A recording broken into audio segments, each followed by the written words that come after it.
Good day. Welcome to the program. Our guest for today is Aisha Novakovich, the founder of Modest Fashion Australia. Welcome. Welcome Thanks for to joining me. us. Thank you.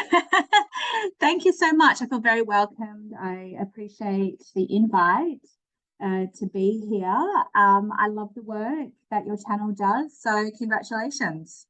Thank you. What's your perspective on Australians?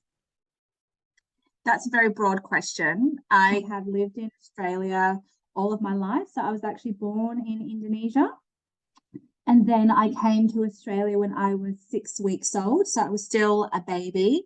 And I probably have a very unique perspective because I grew up in Coober Pedy, which is in the middle of nowhere in central Australia.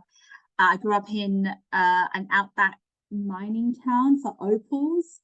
So I think most Australians couldn't say they've had that experience. I grew up there for the first 7 years of my life. And then I would occasionally go back to the Indonesian village when I was growing up as a child. So I kind of had a foot in both worlds. But I did grow up in Australia. I was educated here and I did all of my university studies here. My father was originally from Yugoslavia. He migrated to Australia, and my mum being Indonesian. So I obviously grew up in a mixed household, which means essentially that I kind of fall into the third culture identity category, which I think a lot of mixed Asians kind of experience growing up in Australia, especially throughout the 80s and the early 90s when there was a lot of racism towards Asian people. So you grow up in Australia kind of feeling you're a bit on the margins, and then you try your best to forge your own identity in Australia as well. And that's not always easy. But as you grow up, and now I would consider myself a more mature woman, you learn to become more comfortable in your skin. I chose to put the hijab on when I was 12 years old in Australia, and then I wore the niqab or the chador for 7 years from the age of 14. And doing that in Australia is not easy. It wasn't easy, especially after 9/11. So I've seen a very different side to Australian society, perhaps a side that was not so pretty. Some might say it was even a bit ugly.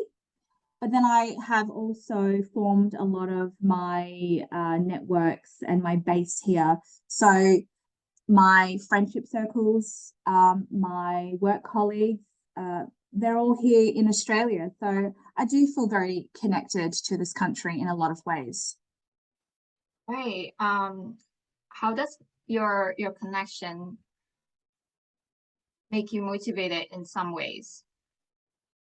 Well, I think it's part of my story, and that's one of the reasons why I went into firstly political science, English and cultural studies, then my honours, and then I did law, because being educated and particularly doing my legal studies gave me a sense of empowerment as well. And then I founded my company, Modest Fashion Australia, in 2018 as this platform, which is still growing and has allowed me this vehicle to connect with people like yourself, Aviana. So I'm really grateful for that. But yeah, so it has definitely, my experiences have shaped my view of the world, and certainly provides me a lot of fuel in my tank to look. I think essentially it comes down to a sense of duty. I think Islamically we have the duty to get up in the morning every day and just do our best according to our capacity, and that's what I try to do every single day. Nice. Has any Australian in any ways complimented your clothing, whereas it's indirectly or directly at you? In a joking way, because Australians usually they joke around if they see something really cool or very extraordinary anyways. Yeah, true. I think we hear a lot of the unpleasant stories of the racism and the Islamophobia, etc. But yes, I do get some nice comments and compliments from lots of non-Muslim Australians from lots of different backgrounds, male, female, young, old, all kinds, First Nations. It's very nice to hear that feedback. Because I feel like, when you are a Muslim woman and you choose to put the hijab on, you are making yourself very visible in a non-Muslim country like Australia. In Indonesia, and I got back just last week, it's so normalized. You just get off the plane and everyone's wearing hijab. And if they're not, it's just part of society.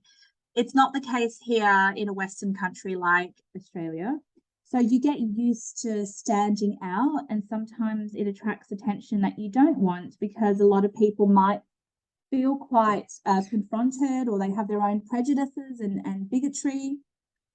So when you do find people complimenting you as a person or your hijab, so often it takes place when I've just recorded for the ABC and I've been on national TV. So I do sort of a regular appearance on that TV show, The Drum, for example. And then I'll get a lot of Instagram messages or LinkedIn or Facebook or text messages from strangers actually telling me not so much about the hijab per se, but that they love the way that I express myself, and perhaps they agree with some of the opinions I've expressed.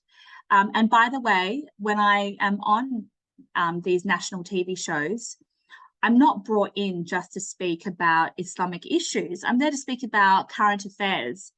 And it just makes me feel so honoured and humbled when people respond positively, to my commentary. Right. Those kinds of comments can actually make you feel more vulnerable, or it can make you feel more confident and be a part of Australian society. If we don't have those comments, whereas if it's good or bad, we're not part of Australian society. So it's good progress, don't you think, Aisha? I think the main point is, if you know why you are practicing your faith and your religion, because we are in constant submission to Allah subhanahu wa ta'ala, and why I put the hijab on, and you know your reasons for doing so, that is an unbreakable bond. Of course, we get tested because that's just part of life. And, we ask Allah to guide us through those tests. So I don't necessarily see those comments, criticisms, compliments as any form of validation. I just see it as a bonus, and I say, well, alhamdulillah, that's nice. That's a positive impact. But ultimately, I am going to be myself. And if I offend you in any way, it's not my intention, but we do live in a free and democratic society in which we are free to express our opinions. So lots of people express opinions every day that I don't agree with, but I certainly will defend their right to freedom of speech. Of course, it's really healthy to have a freedom of speech. Well, it's necessary in any functioning democracy. Necessary and essential, you say, as in both words are the same? Or Yes, okay. That's right. All right. Okay, that's great, Aisha. Please tell me a little bit more about Modest Fashion Australia, since you founded that. When? In March 2018, and I founded it because I had just finished this fashion show in which I played a key role for the Telstra Perth Fashion Festival when it was still around in 2017. Yeah. And it was such a great success. And for me, it demonstrated that there was certainly an appetite in the general Australian public for modest fashion, or for something a bit more multicultural.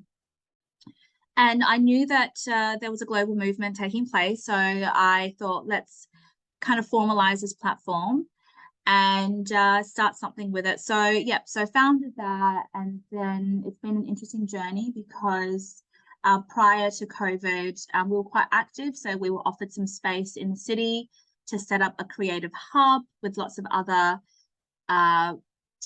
budding entrepreneurs and designers. And that was really fun. Was able to set up a pop-up retail store there as well.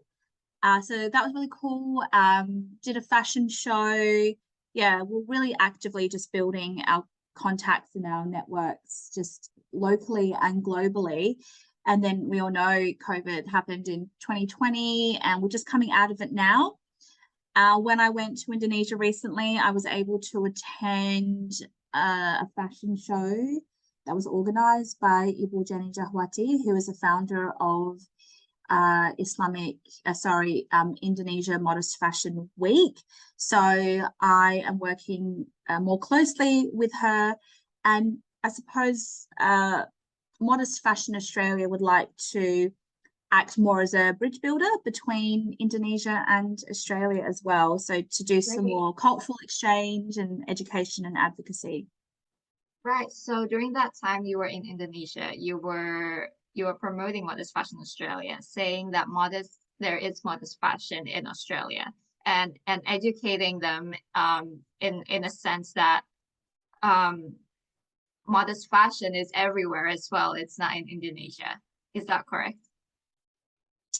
A little bit, yeah. I was there to listen and to learn because it was my first time in Jakarta, my first time at a fashion show, and I looked at the trade show exhibition and I was absolutely overwhelmed. And I thought, oh my goodness, Indonesia is so next level with modest fashion, and I'm really excited to see them play more of a leadership role globally. And I was actually able to bring back some of Ibu Jenny's dresses to Australia to retail and to test the market with, which has been really exciting.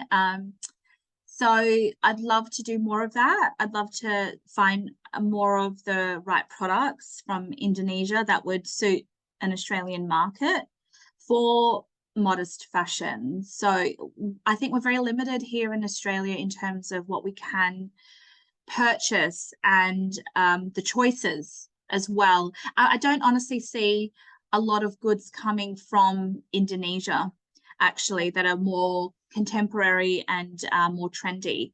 So I'd like to work more in that space. Awesome.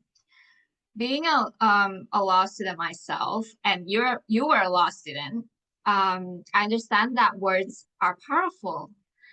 And Modest Fashion Australia itself is powerful. Those words, Modest Fashion Australia. Ooh, so secretive. What is that? What was your experience in UWA Law School? Yeah, it was definitely a memorable time of my life. So I was in law school for about 8 years, because I did it sort of a combination of full-time and then part-time because of I have my children as well. It was a great time. It was also very challenging. I made a lot of great connections there with teachers and with fellow students who have long since graduated and now well and truly in the legal profession and quite advanced in their careers, which is fantastic. But certainly when you are a non-white Muslim hijab wearing student in a law school which is predominantly white and situated in the western suburbs, so in Perth that means the more affluent suburbs, you definitely become somewhat of a curiosity, but you need to just be really confident in your identity and never be shy. Actually, when I first started law school, we had one other student who was wearing hijab. She was also Asian, and her name was also Aisha. So it was quite confusing for a lot of people in the law school going, oh, are you that Aisha from? And then, yeah. So eventually they understood that there were two Aishas, two Asian Muslim hijabis in law school, and we were the only two. So there you go. Actually, I recently have experienced someone having my name, but it's not a person, it's a product. So I understand how you're feeling right now, especially Wow, when it's you not got confused. expected. Oh, okay. And what kind of product was that had the same Oh, name as on the record, it's actually a fashion product. Well, I won't go into it because there's a lot of my name like that's on every product, but there's a specific one that's related to my identity and my fashion style. So Oh, okay. So maybe yeah. that's a happy coincidence. Yeah, it's a happy coincidence as well. Oh, anyways, we're running out of time. That being said, do you need fashion to be more like justice? Yeah, for me, fashion is a vehicle, and it's a vehicle to achieve social justice and equity. Because if you think about it, if you are part of a call it a discriminated minority, not that I wish to position Muslim women in Australia as victims, certainly not, but we have a right to have choice in the way that we dress, and also as consumers to have more choice in the market.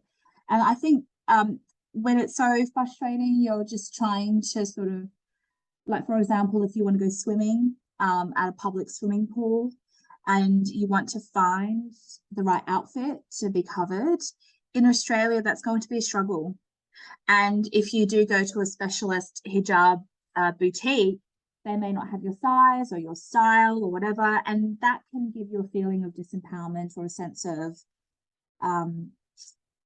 unfairness, and that may further alienate you or present another barrier for you to participate in the mainstream. So for me, fashion is certainly not frivolous. It is a serious business. Yes, there's a very glamorous side to it, but behind the scenes, there's a lot of work that needs to be done in order to get a product or a service to market so a consumer can take full advantage.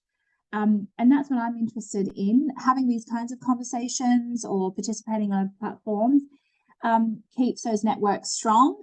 And for me, I think more choice in the market does equate to more empowerment and hopefully more fairness and social justice and equity. Okay, Aisha, what a wonderful answer. And you seem to have a lot more experience in modest fashion in Australia more than me. And I'm still pretty young, not at probably all. an amateur. Because I'm older than you, Aviana. Yeah, that's why. Yeah.